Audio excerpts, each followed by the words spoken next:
Hello, everyone. I'm here with the amazing Jacob Lund Fisker, the author of A Guide for Life, more than a book, A Guide for Life, called Early Retirement Extreme. So thank you, Jacob, for joining me today.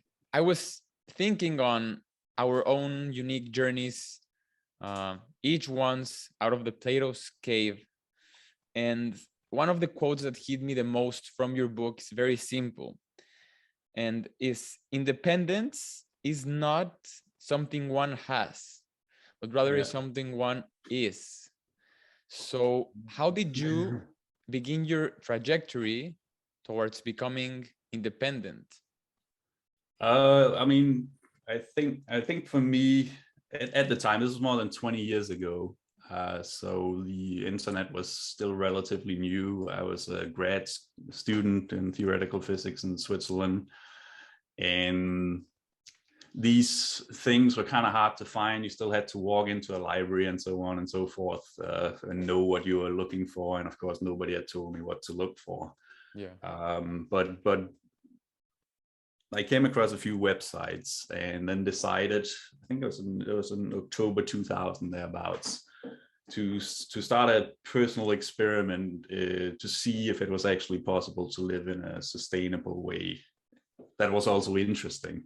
You usually, when people talk about sustainability, it's something like eating like boiled carrots and in a tent or something, right? And basically cutting down. But I wanted to see if it was possible both to be sustainable and live a rich life at the same time. So I did a little bit of a back of the envelope math. Being a physicist, we restrict ourselves to post-it notes typically. And so I took like the global GDP and I divided it by the global population. And then you probably heard about this ecological footprint thing where like if everybody lived like an American, we'd need 4 planets and so on and so forth. So I divided by that as well. And so the answer to that little equation was that if everybody did sort of what I was setting out to do, then the maximum ceiling of what we could spend would be about $6,000 per person per year. Wow. In $2,000. So if you do the same calculation now, it's about 6,700. And so the idea was that if you spend more than that, you're literally taking from someone else, so they'll have less. And the question was, can you live like a really can you live a nice life, an interesting life like that? And that amount was already pretty close to what I was spending as a student.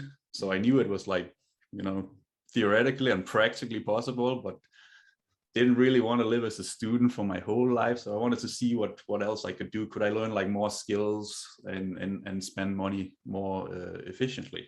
Yeah. So I spent about, I don't know, 10 years or something like that. First, you go through this process where you don't know any better because you grew up as a consumer, right? So you just think, if I can't spend, then I have to do without and sacrifice and all that stuff. So you start cutting away and then you start making better choices. Yeah. And ultimately, I ended up with systems theory and looking at my whole life sort of as a whole systems approach, like a holistic way. And there was still like really nothing written down about that. And I had this sort of conceited belief that I had sort of found a solution that maybe nobody else had really thought about. So I decided to start a blog about it. Yeah.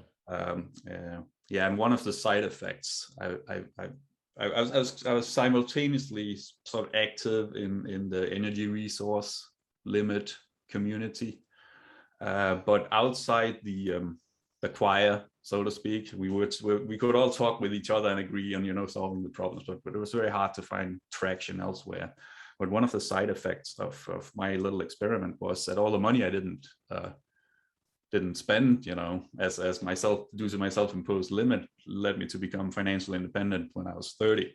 Wow. So I could essentially stop working when I was 30. So I decided to lead with the whole financial independence thing. But this is also why the book is called what it is. But there's a lot more to it, right? No, so, yeah. there's a lot more to it, a lot, and it's a blessing to have coming upon it and having read it and having dive into your mind and your process thinking it's a book that, as you know, I will keep mentioning it throughout our conversation, is a guide, one that needs to be read carefully, slowly, as well as repeatedly, because you know, it's, if we're blunt about it, we've been indoctrinated, as you say, through our educational system all our life. And if I can indoctrinate myself with truth through your book, I will do it. I mean, it is really a kind of re-education. I think I also write that in the epilogue, that this is like my contribution to your new education, or something like that. Because I mean, we really do grow up in a sense where we are trained to become, you know, these experts and cogs in the machine, so we can go out and have a successful career and earn lots of money. But all we think about is in terms of being really good at our one job and making lots of money. And we feel bad if we're not living up to those expectations. But it's since everybody does it, right? It's rare that you come across something that leads you to question it. Yes, no, that's exactly it. And one of the things that I love is how genuinely you speak on our way of life being followed for all of us as a natural law, right? We were born out of it, therefore we need to keep going on. We need to be part of the clock. And I keep thinking, yesterday I was speaking with a friend on, I don't know if this is a simulation or we're not living in a simulation, but what I try to do is like live a life with the pretense that it's a simulation. So I think of what my avatar would do in a simulation. What would I like it to do, right? And your ideas, your notion on how there was this such a great quote. You said, is it reasonable to live a life collecting some things like technological devices, laptops, gadgets, everything, just so you die and everything ends up in a landfill? Is it a truly worthy of a life? And the gift of consciousness, the gift of being here alive, deserves more justice, no? Deserves more unfolding, as you said, Renaissance man, unfolding your true self, getting to know yourself. But once we get stuck in this consumer idea, this game we play, it ends up stopping. So I mean, I think being a worker / consumer, or like a specialist / consumer, is a very very one-dimensional way.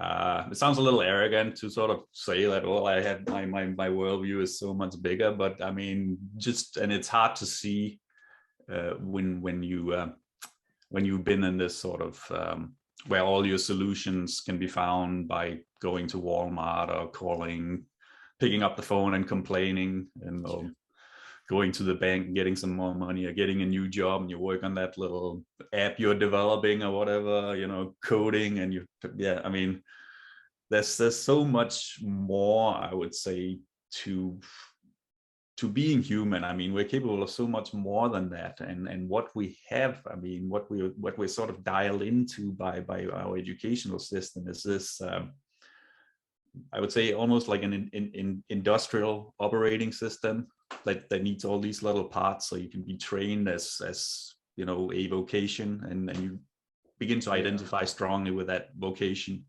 and then the operating system can essentially use you as a resource and plug you into that vocation. You can be an accountant here, you can be an accountant there, and you can be, you know, an accountant there. In my case, you know, like a physicist, I was in astrophysics, and usually people think that sounds really cool, and it kind of is until you've been in the field for a while, I'd say, and realize that all you ever really get to do as say like an astrophysicist is astrophysics. Right, you can work on this type of star, neutron stars, you can work on white dwarfs, you can work on supernovae, and there's enough that, I mean, there's but don't get me wrong, I mean, there's enough for a lifetime of work on that. But it's so enormously narrow, you know. It's like the guy who essentially put the nail in the coffin in terms of my career aspirations in the field was that, and so he was a previous physicist himself. And he said, well, I wanted to do something that was interesting to more than 5 other people in the world. And I was just like, oh no, I get it now, right?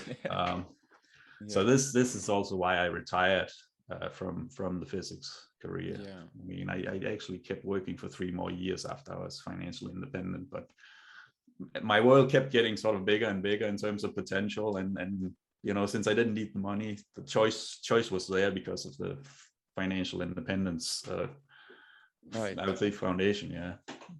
Right. Yeah. Financial independence is key, and I'm in that crossroad, or getting past that crossroad that you mentioned. You know, our educational system and our like protocol to grow as human beings in modern societies. You know, you're born, you go to school, and then at 18 you choose what to do for the rest of your life. That's the way it's advertised. Yeah. Right. And Right. Yeah. Exactly. And I think as 18-year-olds, I mean, in my case, it was not a very deliberate I don't remember. choice, you know, right? It says you pick whatever you're interested in at that time. Yeah. And I don't And remember like that. I don't know what I was thinking when I was 18 years old. And you're right. telling me to choose a path of life. And then that what I realized is a lot of people, without, you know, without having access to your ideas yet, I hope with our conversation, they are inclined to read it more, is they don't feel there's an option. But you put it brilliantly Right. in early retirement experience. You put it brilliantly. There's always an option, and it begins with a notch. Be it you're uncomfortable with your personal life in terms of financials, in terms of freedom, grades of freedom, and I'm curious to know how those nudges for you can become increased as you go along in life, you know, because for me it was a Latin thing. It was in the back of my mind always, the idea that there's something here, you know, there's something missing. There's a piece of the puzzle that I'm not having access to, but I didn't have an action. I wasn't Okay. planning Yeah. on it. I mean, you need. I have that in chapter 1, and I've seen it in several other places, and it's not always this model, but the one I prefer is like you need three ingredients. So essentially, you need to be somewhat unhappy with your current situation in order to change. Otherwise, there's no reason to change, right? And that's fine, right? Then you need a vision of what could be. And in my opinion, that vision needs to be at least somewhat personally actionable. I didn't have that in the book, but I realized that since, I mean, we can't create a vision of like a utopian vision if we all agree we can create this like fantastic world. That's not going to help very much, I would say. Yeah. And then you need a plan to get there, you know, from like literally from your position of discomfort to your vision. Yeah. Yeah. Like so, a I mean, strategy. it's not for, I mean, what I'm proposing is not really, I'm not saying it's for everybody. I'm just like throwing it out there.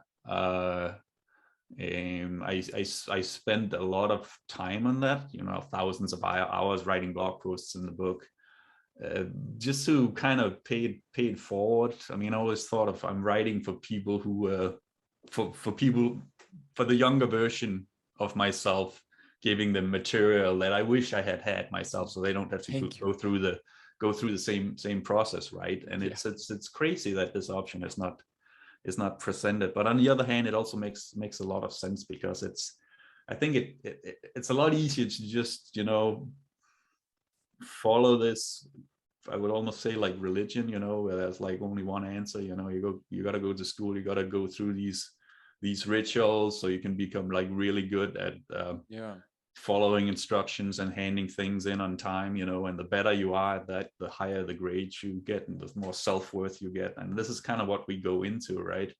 And if you suddenly start questioning that while people go through that process, you know, then you almost have chaos, right?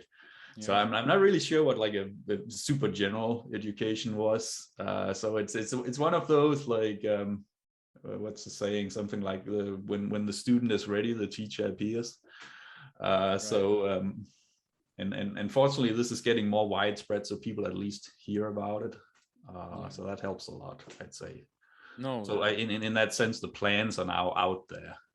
definitely. So No. that, yeah. Yeah, no, and I thank you for having the the initiative to put yourself out there and share your ideas, because for me, at least, like at this time of my life, this is a crossroad. This is I have a choice now, right? Yeah. I can be truth to myself, and truth to myself not being following your book necessarily or following any other book, rather having the space to critically think, who am I going to be in this world? And if my role is only to be an accountant for 30 years, is my role having an identity through my career? Like, when I get asked the question, who are you? How do you answer that without saying, I graduated from here, then this is the things that you do, that rather than the Yeah, I things that you mean, are. I'm personally having I find answering that extremely difficult, actually, Yeah. because like the cultural convention is you just give your job title, Yeah. but you can kind of find it in other ways too. I mean, it was not always that people identified with that job title. I mean, if we go back a few hundred years, it was mainly given by which sort of maybe which religion you belong to. You could say, I'm a Christian, or I'm a Muslim, or I'm a Hindu, and then you'd like your own and you'd hate the other ones, and there'd be all these wars and so on. Yeah. And if you go back further, people might have identified with like their clan, like I'm Connor McLeod of the Clan McLeod, as in as in your how do you say, your family lineage. You belong to a family, and if you go back even further, I mean, you still hear, and it's not like it's shifted. I mean, you see representations of all types in history. There's still people whose primary identification is that, like, I'm a dad, for example, I'm a granddad. You can put that on a t-shirt, right? Mhm. And I think as people grow older, they begin to identify with several roles at the same time. Maybe that's kind of how it goes. But also, as you say, it's because we lack the language to express sort of a more complex development in that sense. You can say, for example, I'm a dad and an accountant, and I'm volunteering for this and that. Like that's just like triple identity, right? But something like, if I had to describe myself, I'm someone who turns questions into answers, is how I would say used to describe myself, or uses caffeine to turn questions into answers. This is just the way of like using coffee, turning physics into papers. Yeah. And now I would say it's more like I'm trying to find the right questions to ask, which is a little bit different than just answering questions in that sense. It's trickier, but there's no, if you just randomly get asked that, you're gonna sound like some kind of, like, what's he smoking, right? Yeah. No, that's definitely true. And in the mindset that it puts you in, Jacob, in the mindset, having to listening to yourself say, I'm trying to find the right questions to ask, gets you in a mental model of being curious, being authentic. Yeah. And it's not a closed-minded thing to say. It's quite open-minded. It's the research mind, essentially. Exactly. And I would say that if you go through an education, and I would assert that this is the case for probably any academic field, and probably also outside of academia. If you become a cabinet maker, or I don't know, a healer or an athlete or something, yeah, definitely. So there are like 3 stages to it. And the first stage, which you end with as an undergraduate, and of course, I mean, it's not like set in concrete that it has to be that way and people can't go further, but that's what, if you do your undergraduate, you usually stop at the technician stage. And so after, and I'm just saying that if you have like 3 years of experience working, and how, I mean, it all builds on top of each other, so it's kind of hard to explain. but your mode of thinking is generally in terms of answers to questions. And so you'll say, if you were in STEM, for example, science, technology, mathematics, engineering, you'd say something like, and the answer is given by this equation, and then you put this giant equation on your PowerPoint presentation, and you say, well, F is this and M is that, and so on, and then you derive that is the truth, and you're very proud, self-confident in your ability to push algebra around. Yeah. And so that's your mode of thinking. And so if you go further to a master's degree, say, then you start doing actual research, but it's still within the sandbox. Definitely. And so you can always go to your professor, say, or your advisor, asking, well, what should I do here? And they'll typically already have thought out some safe space to work in. Like, calculate this, because the smarter guy over here already knows that this will lead to something good, but he just doesn't have the time for it. And we thought this would be like a nice training project for you. So that's the master's degree. And I would kind of compare that to being a mechanic, like, say, a bicycle mechanic. You have the entire bicycle, and so you have different potential problems on the bicycle. The chain is broken, the spoke is out of alignment, all that kind of stuff. And you can look up in a book, how do I fix this particular problem, right? And how do I fix that problem? And so if you get a bike in need of TLC, you can go through that book and fix the bike up in that sense. But once you get to the grad level, the PhD level, or the research level, then all that goes away. Mm-hmm. So at this point, you no longer know what the right question is. So instead, it's as if you were given half a bike and then some car parts and some other random junk, and then asked, try to make something out of this. And so you just sort of try to use your creative fuel, right, which you didn't need before as such. Yeah. To create something, and then you create something that drives, and then you pretend that this was what you intended all along, and then you write it up.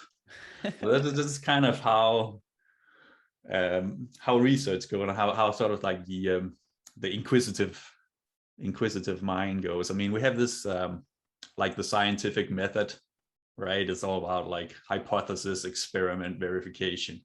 But in reality, that's not how it works. Mm-hmm. It's like all three lines going constantly at the same time until you figure something out. It's a way of sense making. Yeah. But the sort of like the way the world is set up for us, it automatically makes a lot of sense for us already. We don't have to think actively.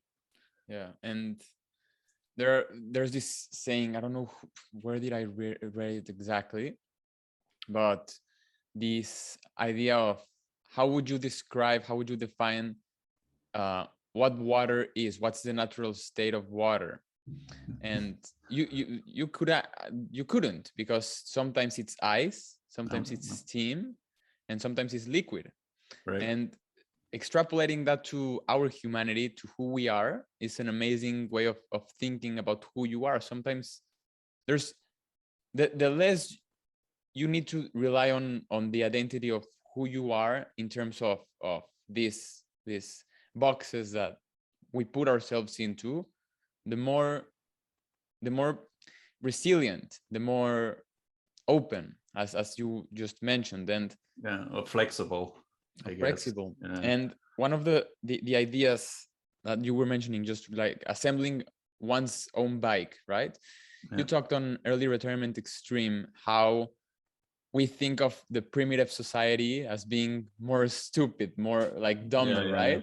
But then you say, what's dumb about creating your own house, about having your own lunch, about going to hunt, about fixing things, about saving one's life?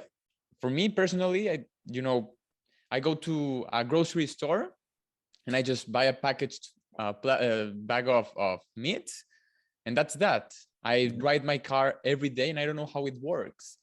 I don't know CPR. And you put it amazingly. What's what's less advanced I think there's a tendency in our world to congratulate ourselves on our complications. So there's a big difference between being complicated and being complex. And the industrial process is all about getting access to these complicated things, like a piece of technology where you have multiple parts working together in a particular way. And so you turn that into a gadget, and then you do the same process in another gadget. But the way we use those in the consumer world is actually very simplistic or simple in that sense. We interact with the world in terms of products we can buy or services we can call, or we go to some desk somewhere in an office building and then, type in on spreadsheets or Visual Studio or something like that. Whereas complexity, which is what we call a primitive society has, everything there is connected to everything else. So, and might not be the right way, like with, like spirits of the forest, but it explains things.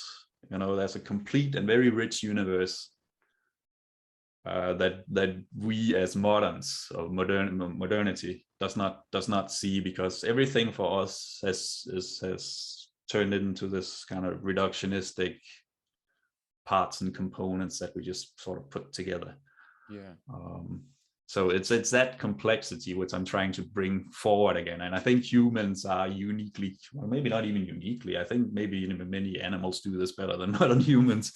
But this complexity that is part of expressing what a human being is capable of. I think complications is there was one guy on my forum once who said that he was very lucky having some kind of like ASPE talents, that those currently just happen to pay really well in like programming jobs. Because if you think about it, the ability to do, say, programming, it requires a very peculiar mind compared to what it takes to, say, bring down an elk or something. Right? It's complete. And I mean, I'm fairly decent at programming and all that kind of stuff, but I'm not sure how good I would be at that other stuff. I don't know, right? I mean, it's two very different mindsets. So I mean, one could, from a sort of like a techno-optimistic perspective, suggest that, well, maybe this, techno-optimism really is the way forward, and humanity is evolving to the next level in terms of being capable of producing all these complications. But I'm not so sure about that. I'm not sure that technology is the actual way forward. In many ways I think we've overreached our wisdom, if you can say it that way. I mean, we might be smart individually, but the way that we organize society is not very smart at all. Yes, no, that's wow. That's perfectly put. It's this whole notion that technological advancement equals progress, and I don't know what even progress means when we live in apartment complexes of hundreds of people and you don't know the name of like more than 2 people. You don't interact with anyone. You need and this is not to throw anyone under the bus, if they're psychologists, if they're therapists, but we need therapists, as you say in earlier German extreme, to speak about how we feel rather than feeling a community that sustains us. So in terms of practicalities, Jacob, tell me, how can we collectively move from complications and steer more into complexity so we can become more resilient? I'm having a hard time being very much an individualist myself, thinking that we can just sit down and have a conversation and talk and then agree to collectively do something. On the other hand, I also think as individuals, we have a tendency to just start doing things on our own and then realize, well, I don't need all those other people. I'm fine on my own. And we need to bring these two together somehow. I think currently the problem for the individual approach, which I am sort of promoting is that it's very hard to find other people on the same wavelength close enough, in like geographically close enough. It's still something we organize on the internet, and you can like meet in online groups and forums and so on. But if you go even trying to organize, so I've noticed with all these attempts to change the world is that after a while there's some drive towards creating a community. So let's make like an XYZ city or an XYZ working space kind of thing. And the problem is always that there are only like 1 or 2 people in each city, and nobody can ever figure out, well, where should we actually move and meet? Yeah. So that's just a physical limitation. So I'm still pushing for generating more and more individuals that are capable of these modes of thinking. So it just becomes more and more normalized. I think we are in extremely early stages of a transition that could lead to more complex engagements with each other. And we're still living in this kind of parallel universe where we are more living on top of the standard industrial thing, kind of like with the financial independence, still relying on the banking system and all that. And that is necessary, right? You can't just, well, you can, but if you just start, I mean, and that's a common thing, you just sort of, okay, I want to create an alternative, so I'm going to move out into the middle of nowhere and set up a homestead and so on and so forth. But I don't think that changes anything, that because the connections between the two things are, that just like almost cut by design. So somehow the current system needs to emerge into the next system, and I think it's the only way I know how to do that is to essentially do change individuals one at a time. Yeah. And yeah, yeah, sorry. I mean, there's also, I mean, have you heard of the starfish, the girl in the starfish story? No. That's one of my favorites. Or maybe it's a boy and a starfish. It's just like a ton of different variants. It's even on a meme. So there's this girl walking on the beach throwing starfish, stranded starfish out, and there are like thousands and millions of them. And then some old man comes by and says, "Why are you doing this? It's futile. It doesn't matter. You can see all the starfish, right?" And then the little girl says, "Might not matter, for all of them, but it mattered for this one." Mm-hmm. Right. So I think that's the best one can really hope for. I mean, that's where my ambition level is, and then also because it's sort of still in the pioneering stages. I think that's where the focus should be now. I have another idea. All right, so another way you can see this is as ecological succession. So if you have virgin land, like after like a volcano, after the lava covered everything, you have essentially desert. Well, not really, but and the first thing to colonize that yeah, I'm not a biologist, but lichen, stuff like that. And then on top of that, they start breaking down the minerals and so on, and then weeds can grow on top of that. And then grass can grow on that, and bushes can grow on that. And so it changes in that sense. You can't go in and immediately start planting trees. You have to go through the entire process. So like one builds on the next one. And so in that sense, I think we need to build in a direction where more people realize that you don't have to become this expert accountant or this, you don't need to have a Korean Starfleet, right? That is not necessarily the only way to go. That you can be something more than just like a role that you're playing. Yes. Wow. I often find myself in the trap that you said, that the solution is to get off the grid.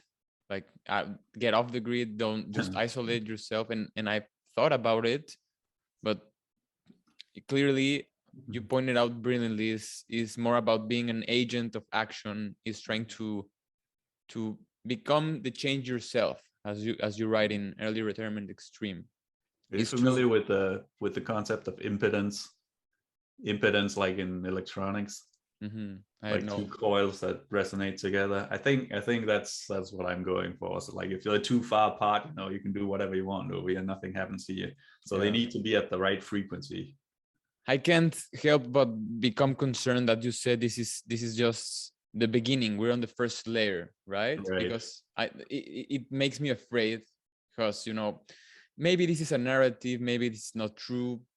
Who knows? Right now, who knows? But it seems like the doomsday clock is ticking. You know, we're flirting with Pandora's box. We're on the verge of maybe a climate change disaster.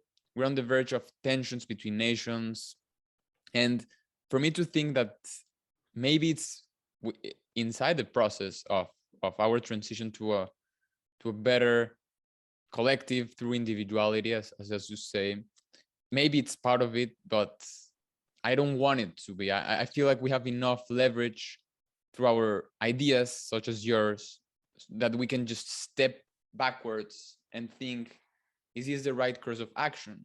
So do you feel the same way? Do you feel that even though we're in the first process of first level, the time like is not in our favor? I think it's I mean, there's definitely time pressure for sure, right? I mean, that's part of why I started the whole thing as well.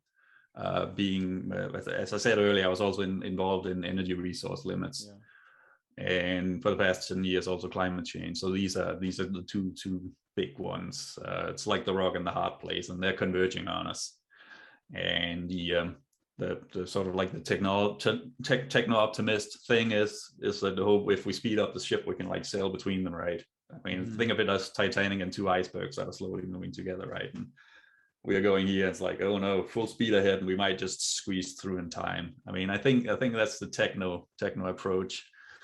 Whereas I would say from the Renaissance and the ERE perspective, it's also like, well, let's go to the aft deck and build some lifeboats here.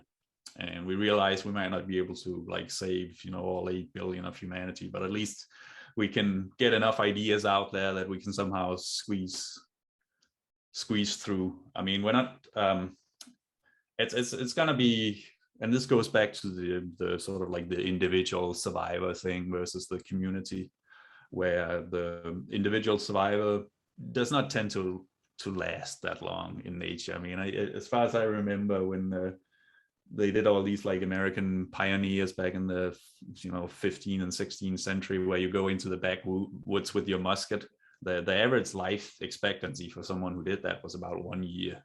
Wow. Yeah, that's like blew my mind. I don't know if it's true, but that kind of makes sense, if you look at these survivor shows on TV, like Alone in the Alaska or whatever. Most of them will break down. I mean, some takes like 3 hours, other takes like 3 months. There are very few who can actually last that long without impressive supplies. On the other hand, this is one of my pet peeves, is where people, they see the problem, they have this world-centric view, and so because they are so world-centric, they want to be inclusive of everybody. So let's get together and talk and agree on things.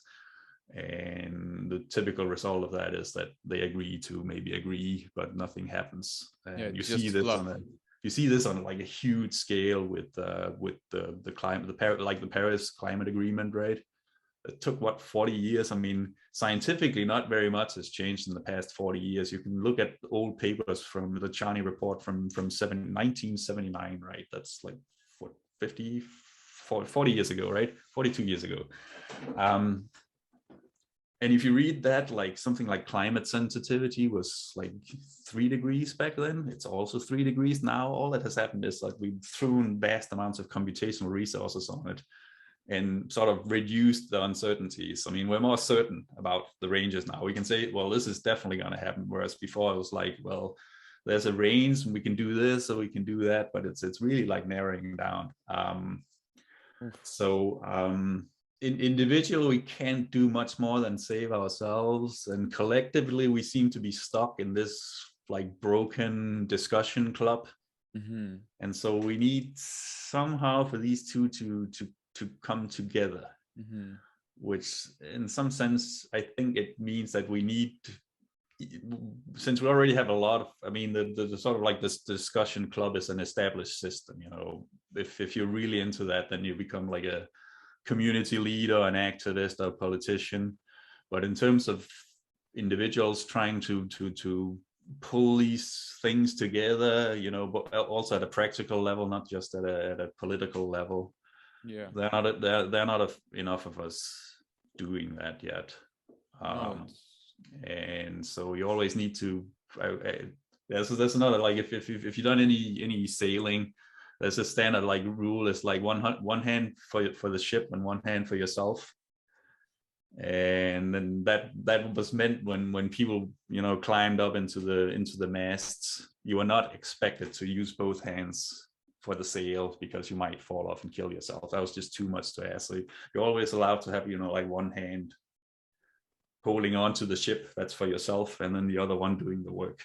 yeah, that's I think amazing. this is this kind of like a double-hedged approach that is probably the wisest thing to do currently, just in case it fails, right? But that does not mean that one should retract in, you know, into the wilderness and just say like, you know, like, screw it, I'm just, you know, I'm done with it. I mean, it's super tempting, right? But we should always try, right? So No, definitely. And I'm gonna adopt that metaphor, you know, having a eye on the prize while having an eye on the steering wheel. One of the main questions that I had reading Early Retirement Extreme is the politics of the Renaissance man.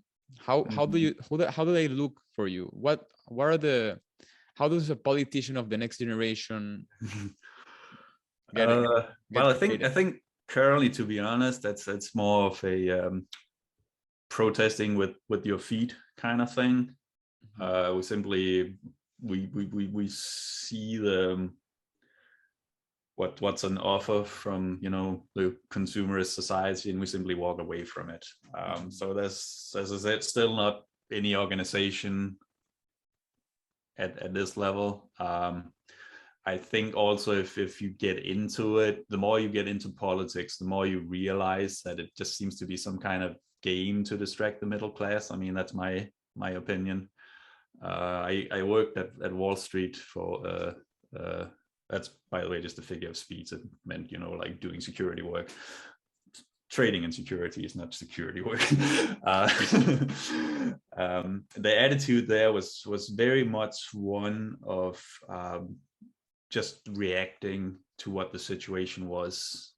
So, well, if this party is in power, you know, like, we trade this way. If that party, we trade the other way. And if it switches, we trade in a third way. But we're really quite agnostic to what they're doing, because overall, for the most part, I mean, right now we're a little bit in a more chaotic situation in much of the world, possibly because things are beginning to break down.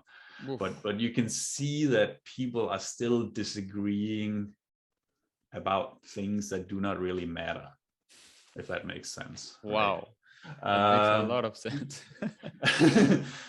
So everything that really matters, you know, the fact that we should all go to work, that work is important, that the economic growth is important, almost all parties agree about that.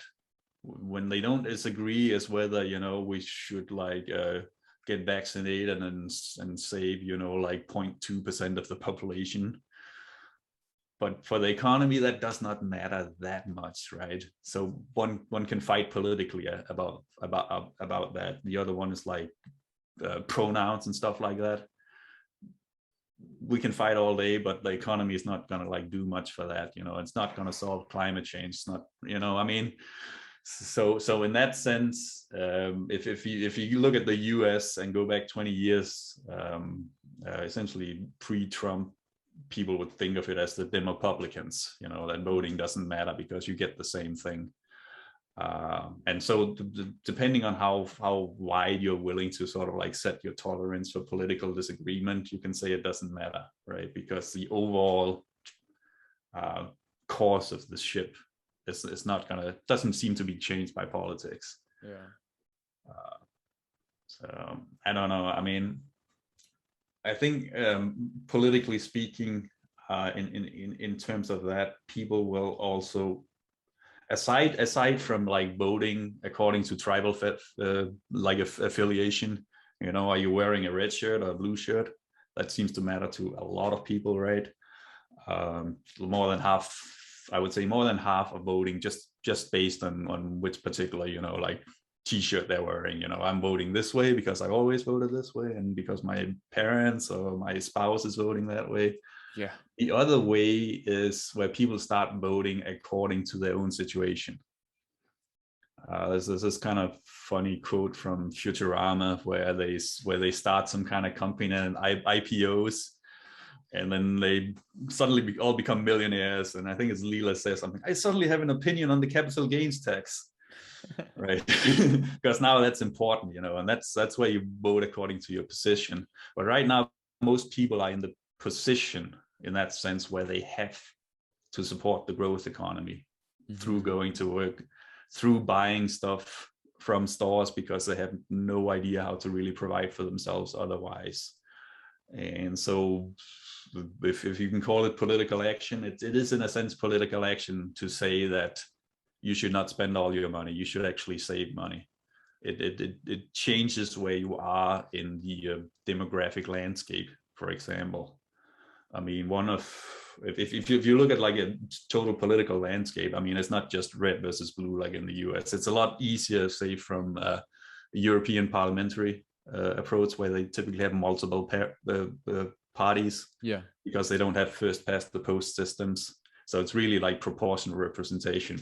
And that means that parties come and go all the time. So you can't just vote for the same, you know, same t-shirt color all your life. You have to, because, you know, next election, that party might no longer exist, you know, your purple green party, right? So you gotta find another party, and then you gotta find, well, what do these parties stand for? And then I pick this one, right? And so if you make people more financially independent, more importantly, more economically independent, then you'll change politics that way. But that of course is a very slow way of doing it, but it's also a very robust way of doing it. And the question is whether it can be done fast enough. Wow. And it's like reverse engineering resiliencies through your own economical progress that you do, through your own personal savings, through your own financials. You can become more of an agent of change, rather than first trying to scream yourself out of what is the correct pronoun and then trying to save money. Sounds more reasonable to focus on what one can do.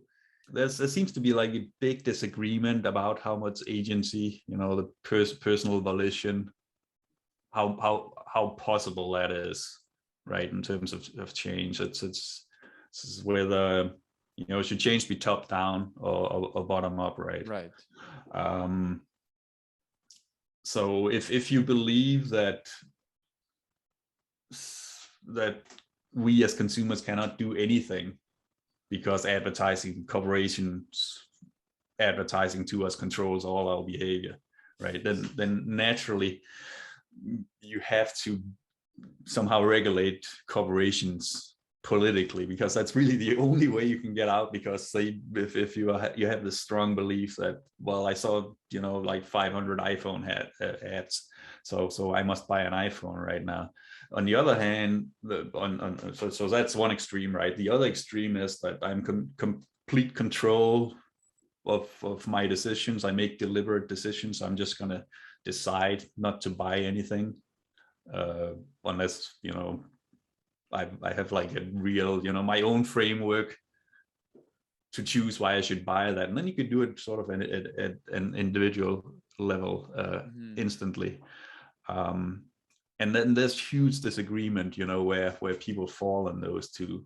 But I think sort of when people try the top down, if let me put it another way, if you look at that range, right, it's not that it's not a uniform distribution where there's like 10% over here and 10% and 10% and so on. It's really two different camps, right? It's people will either say we can do nothing unless we start, you know, top down, or other people will say, well, we can't do anything unless we do it ourselves first. And both will have very good arguments for why they should completely ignore the other side.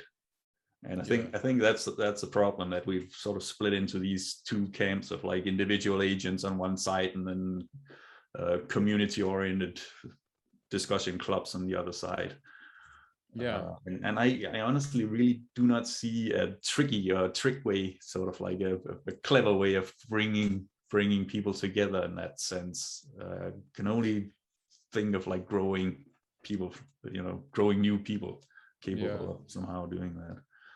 No, definitely. And maybe one of the ways to achieve that is through acknowledging that we can be both at the same time. We're individuals within a collective. It's not one or the other. It's not black or white. It's how can my own action, my own ability to create change impact the collective, and how can the collective build change within me? It's not one or the other. And as you say, it's upgrading our software system through new ideas can achieve that, definitely. And so it's like we need both better ingredients in the sense of the people themselves, but we also need better recipes than just going our own ways or talking. So I don't know what the third way is, right? That needs to, democracy. Say like democracy is fine, like universal agreement about something. And there are all these kind of different proposed governing systems, but none of them seem to be working right because of the predicament we are in. So, that just declares failure right there, but I don't know what an alternative is. So what people do is they go back and try something that has already been tried before. And that's usually a disaster. So we probably have the best of the worst right currently. What is it? The worst of the best anyway. the best except all the other ones. Was that Churchill, right? There's a saying in Spanish. I said it, I think, in a previous episode from the podcast, that which one is better in Spanish. I'm going to say it in Spanish, is cola de león or cabeza de ratón, which is, the translation is, would you rather be the lion's tail, being the worst among the best, right, or would you rather be the mouse's head, being the best among the worst? So for me, it's always better to be the worst among the best, because you're among people who want to, you're encouraged to grow, right? There's room to grow. There's room for opportunity, rather than being the corporate leader in a ladder that, everyone, that's the end game. I think an English one is, would you rather be a big fish in a small lake or a small fish in a big lake? Right. That's precisely it. I don't know. I've tried both. It's they both have things going for them, so it's tricky. It varies between. Ideally, you want to connect the two, lakes, right? Somehow. Of course, that'd probably make the small lake a big lake, but it requires it requires complex thinking, is I guess what I'm saying, and we don't have that at a collective level. I think that's the primary problem in the world. That technologically we've moved so far ahead of what we're capable of as human beings, both as been on the individual level, but also as social beings. We're not really very good at going beyond the tribal level. And we don't even live in tribes anymore. Now we live in nuclear families, so it's been completely chopped up and replaced with this, like you said, like you have this giant apartment building and you only know like 2 other people. Crazy. That's worse than an anthill. Ants are smarter than that socially. It's crazy. No, and it's a whole different, that can be a podcast in and of itself, that why did we come this way. But there are two main things that you touched on, and I don't want to miss the opportunity to speak on it, Jacob. It feels, if I'm getting the right sense of what you're saying, is that we're in a breakdown. Things are starting to break down and we're noticing it, right?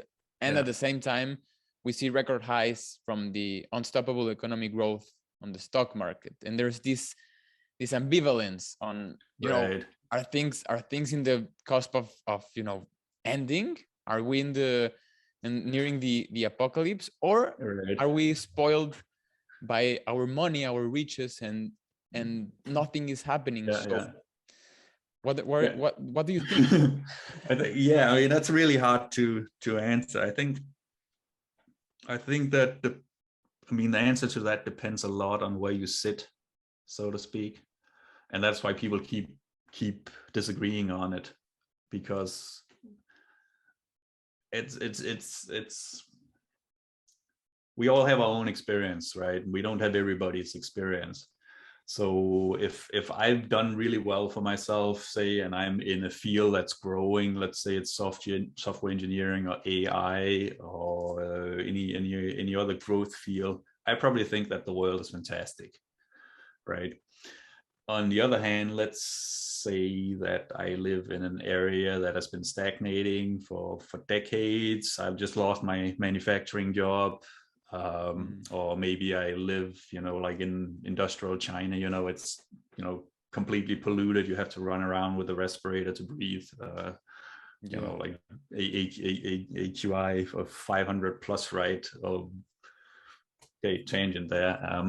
So it's very, people tend for the most part to have a local understanding and then believe that it applies to everybody.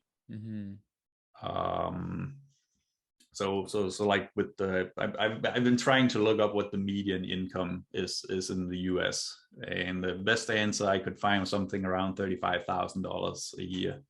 That's actually not very high compared to the rest of the OECD, which means that the median American is not doing very well actually compared to any other country in the OECD. But the average is among the highest, which means that a few people are doing very well and a lot of people are not doing very well. Yeah, this is so depending on who you are and what you believe in, right, you will reach very different conclusions, right? It's the same thing in say economics. You always have these giant arguments between the Austrian school, the libertarians, and the Keynesians, who are sort of more government oriented. But if you look at the whole equation of what they're trying to do, they seem to be blind to one side of the equation. Yeah. Selectively, because they're projecting their politics onto what the world should be, right?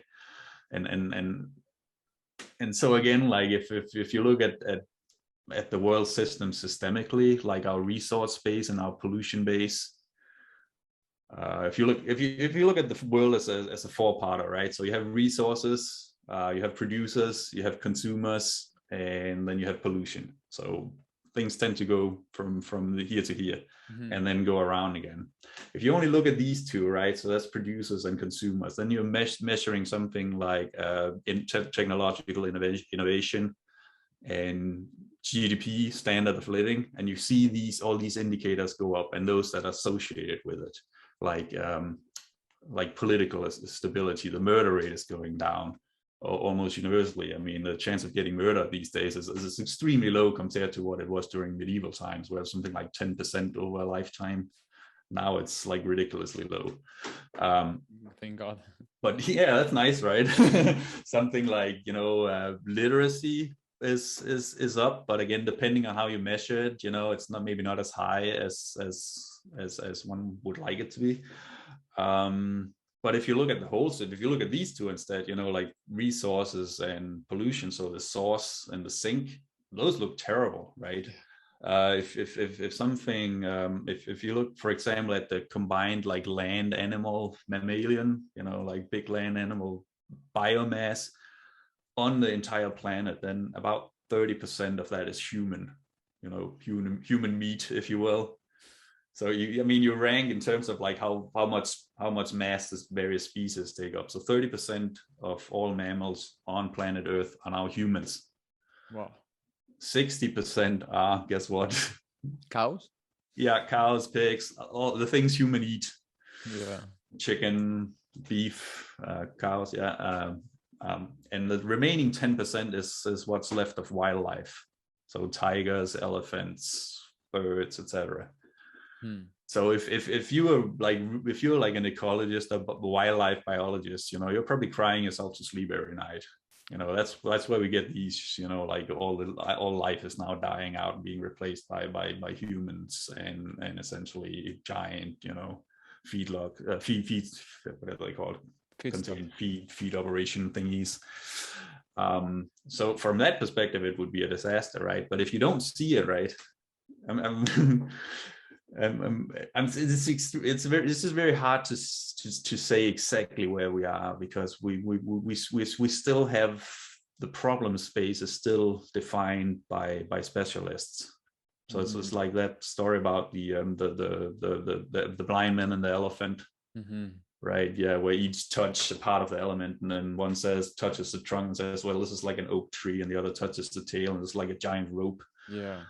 And some parts of the elephant are going really well, and some parts are going really badly. But there's no real king. I think the king is the only one with a vision or something, with eyes, who can say, well, this is all the same thing. So right now, in terms of whether things are going great or bad, it's like trying to determine how healthy a human being is by just looking at a lab results. You know, like the numbers, like these numbers are good, these are bad. Are you healthy? Well, you know, all right. I can't really say that without considering the person as a whole, but we seem to lack the complexity to understand the person as a whole right now. That is what I think in sort of like certain intellectual circles are called the meta crisis. So that's the problem we have right now. What's the meta crisis? That is what I described right now. Essentially, in my opinion, it is that we have all these different specialists seeing different parts of the elephant, but lacking a way to communicate the knowledge they each have to each other, because they've all gone the way of expertise.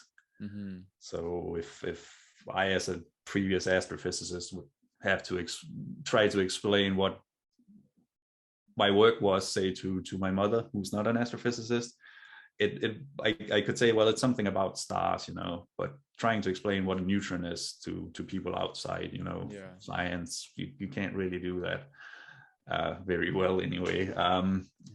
Or you do essentially like a disservice to what you're actually doing by trying to dumb it down enough. And the meta crisis is the challenge of trying to understand why these parts are all disconnected, what the elephant actually looks like.